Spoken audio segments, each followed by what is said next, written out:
Hello. I crossed a few things off of my list, but stuff still happened. So what's up? I want you to know up front, this episode is structured such that all the rough stuff is up front, and then it just kind of gets a little lighter there out. So stick with me. Hey, here we go. Hey, it's Next Day Dev. It's the same guy next day. There's a lot that happened over the past few days that's pretty horrific. As I just said, lots of bad stuff up front. It gets better as it goes. I'm actually re-recording this introduction because I wanted to just add in some more stuff real quick. So let's just quick overview of some of the really rough things that happened recently. In Australia at Bondi Beach, there was a mass shooting at a Hanukkah celebration. Very obviously a targeted attack against Jews. It's horrific. And this is not a thing that happens outside of like the US particularly frequently. So it's pretty shocking, to say the least. However, among the mess of this situation, there is a hero that people are celebrating, Ahmed al-Ahmed, who ran in and disarmed one of the shooters. He took 2 bullets while doing so and saved who knows how many people. Now, I've seen some weird takes online about people criticizing the guy for not taking the gun that he just took from the shooter and using it to kill the shooter who he just disarmed. He disarmed him. Not everything needs to be solved by shooting somebody with a gun. Or if it was me, I would have shot the guy. Cool. Enjoy the trauma. Like, here's a man who just disarmed someone to save lives, and you're criticizing him for not having taken a life. Thankfully, that's a very small minority of people. Let's talk about Rob Reiner. This literally just kind of happened overnight. Rob Reiner, the famed movie director who directed Princess Bride, was found dead, him and his wife, in his home in an apparent homicide. We really don't know a whole lot more just yet.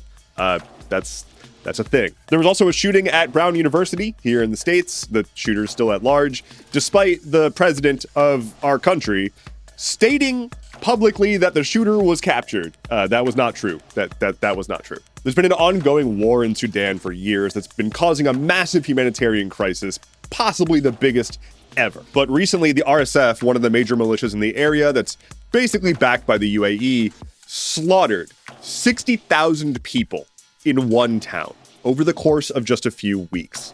It's so significant that aid groups can't even get aid there because it's too dangerous. Over 100,000 people are still unaccounted for from all of that.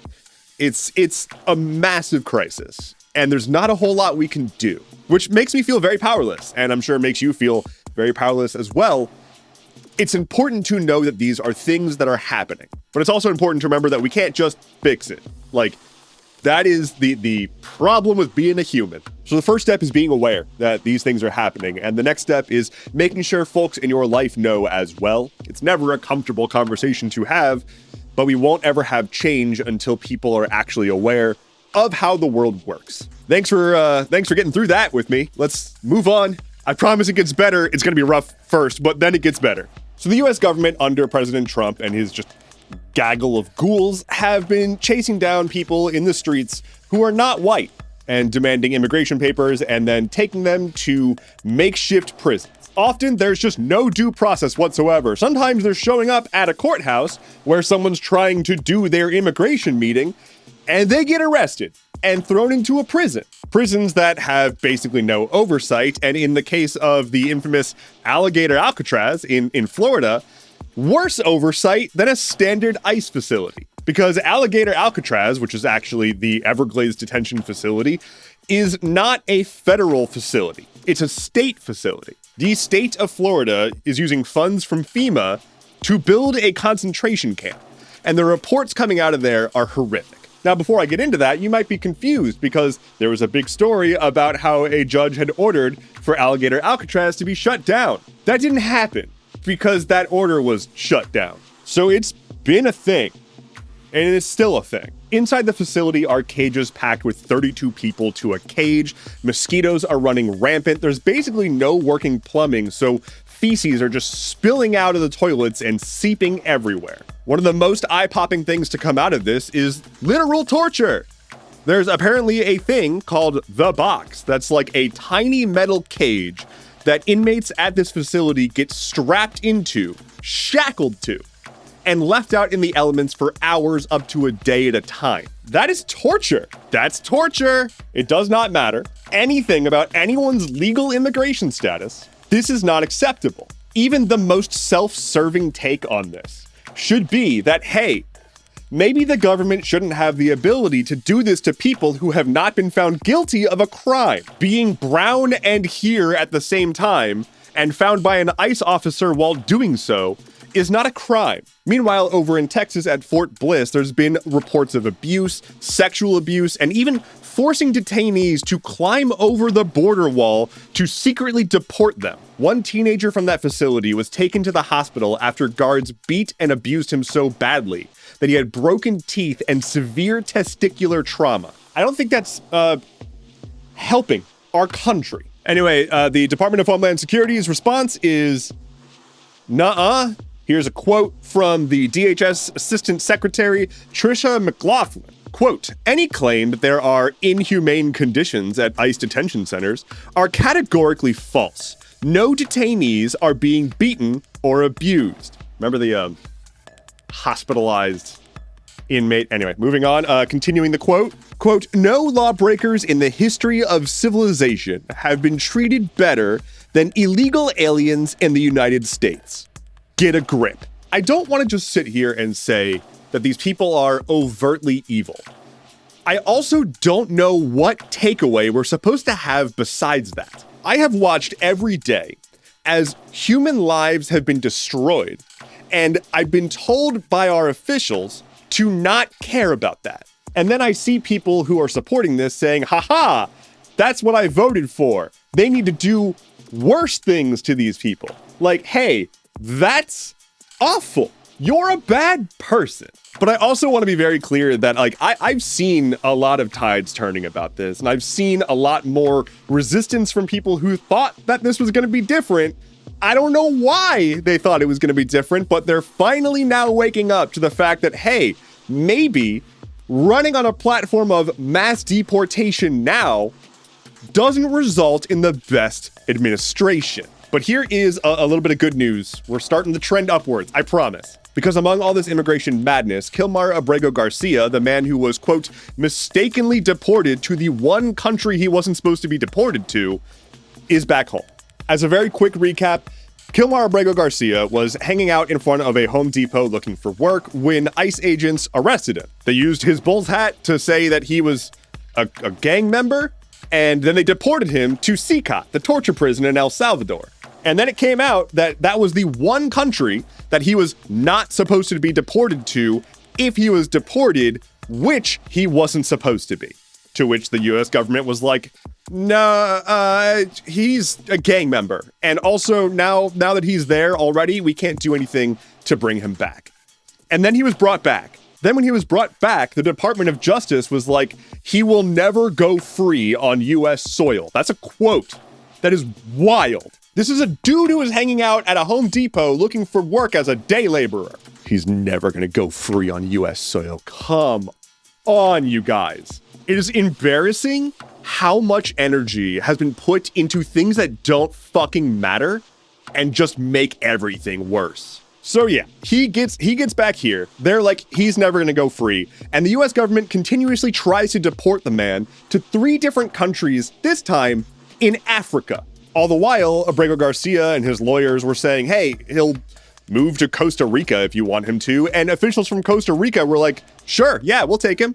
To which ICE was like, no, that's not on the table. It has to be an African country for reasons. Essentially, the government fucked up real bad. And because we know that nobody in this administration can ever admit fault on anything, they just double, triple, quadruple down on this random dude claiming that he is this hardened criminal. And at this point, they can't back off because they've already made it so clear. They've staked their claim on deporting this one guy who wasn't supposed to be deported. Because if there is a guy who is that color and was deported and brought back because, hey, he wasn't supposed to be deported, That breaks their narrative. Their narrative being that everyone who's that color deserves to be deported. Anyway, this is all kind of still ongoing. Kilmar is still not totally free. He's basically on house arrest. He has to check in with ICE, although a judge has signed a thing saying ICE can't arrest him, but it's ICE. We'll see. Let's move on. Let's keep that upward trend. McDonald's in the Netherlands. I don't know why I hopped. I'm not that excited about McDonald's generally. So McDonald's Netherlands, like specifically the Dutch arm of McDonald's, published an AI-generated ad that caught so much flack that they have already taken it down. The ad was essentially a bunch of clips of like fails, like fail video kind of stuff, just like unfortunate situations set to a remix of it's the most wonderful time of the year, where they were saying it's the most awful, terrible time of the year. Who cares? Point being, it was a bad idea. And the commercial was creepy and people didn't like it at all. Beyond being AI slop, it also was just an uncomfortable commercial. So understandably so, it got a whole bunch of pushback and people were like, this is awful. Like, this is terrible. Please take this down. And the studio behind the ad gave the worst defense imaginable. The production company, The Sweet Shop, had this to say in their defense. Quote, "For 7 weeks, we hardly slept, with up to 10 of our in-house AI and post specialists at the Gardening Club, our in-house AI engine, working in lockstep with the directors. We generated what felt like dailies, thousands of takes, then shaped them in the edit just as we would on any high-craft production." That response from the company has mysteriously disappeared from their website. I wonder why. We were up all night asking this computer to plagiarize things. So that was the McDonald's ad, and that got pulled. But Coca-Cola did their second annual Christmas ad this year, generated with AI. Last year they did one, and it got some criticism, people being like, this is soulless and plasticky. And then they did it again, because soullessness and plastic, the American way. Now, for whatever reason, the Coke commercial this time around, it didn't get as much backlash as the McDonald's one. But something I learned when I was digging into this was that Coke essentially humble brags about having made Santa popular. Now, it's a humble brag because on Coca-Cola's website, there's a page that's like, are we responsible for Santa being a thing? And they're like, no, we just popularized it.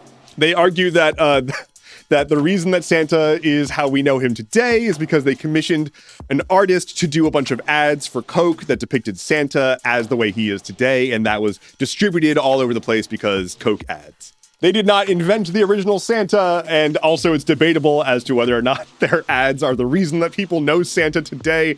But what a claim! Anyway, I don't think that we need this. I don't think we need this. I don't think that we need AI to generate commercials. I don't think, do we, I say we, like the human race, do we need this? I don't think so. I'm not certain. But let's go over to the gamer place. Here we go. Now we're in the gamer place. Cool, welcome to the gamer space. We're gonna talk about the Game Awards. The Game Awards are kind of shitty. It's just like an industry event that's pretty shitty. But it's kind of all we got right now, ever since E3 was ejected from this world. So, who won? Expedition 33 won everything, basically. Not literally everything, but let's see here. Claire Obscure Expedition 33 won Game of the Year, Best Art Direction, Best Game Direction, Best Narrative, Best Score, Best Performance, that's for Jennifer English, Best Indie Game, Best Debut Indie Game, and Best RPG. I may have missed something. Can't count much past that. Let's talk about what was announced, because first things first, we're getting a new Divinity game from Larian. Larian made their big announcement, which involved a statue in the desert. I don't really fully understand, but they put a statue in a desert and they were like, look at this statue. What could this be? And then people were like, I don't know. What could that be? And then it turned out that it had something to do with the reveal of this new game. Cool. Point being, Larian Studios, the company that made Baldur's Gate 3, is making a new mainline entry in their series Divinity. It's another RPG series very similar to Baldur's Gate. Only they said that this was going to be even bigger than Baldur's Gate 3, so that's cool. There's a bunch of other announcements. Here's a handful of things that I had a non-zero reaction to. There's going to be a sequel to Control called Control Resonant. You'll be able to play as Leon Kennedy in the upcoming Resident Evil Requiem game. Leon! There's going to be 2 new Tomb Raider games because one wasn't enough. It's too many tombs. One of them is a remaster of like the original game. Not really a remaster, like a reimagination, I guess. They're making a new mainline Mega Man game. Yo, got a new trailer for the Street Fighter movie, which I forgot was happening, and it looks wild, and I'm expecting it to be terrible. I'm here for it. Also, a new D&D themed RPG that seems to be about being a warlock. So it's sort of like me. I'm a warlock. Pew! That was magic. Lightning round. A hiker did the meme, fell into some quicksand, and was rescued from said quicksand after using like a GPS SOS thing. Quicksand's real, y'all. It happened. Here's the weather. After losing power to both engines, a small plane made an emergency landing on I-95 in Florida, landing directly on a driving car. Everyone's okay, but the guy driving that car, I can't even imagine. Like, I would never get in a car again. It turns out just a few weeks prior to the US raiding an oil tanker off of Venezuela, we also raided a cargo ship that was headed to China. Just did that too. Going from Iran to China, and we were just like, that's ours now. Yo ho, I guess. I'm not a huge fan of that in particular. And finally for today, someone's house in California done dang exploded. And it was captured on video from a doorbell camera, but it's gone. House was there, and then it was not. It was because of a gas leak from construction. Hey, maybe gas is a bad idea. That is all I have for you today. Thank you so much for watching. Let me know in the comments below what we are going to have to save you from when you send out an SOS signal. My name is Endeavorance. We'll talk again soon. Take care and be well.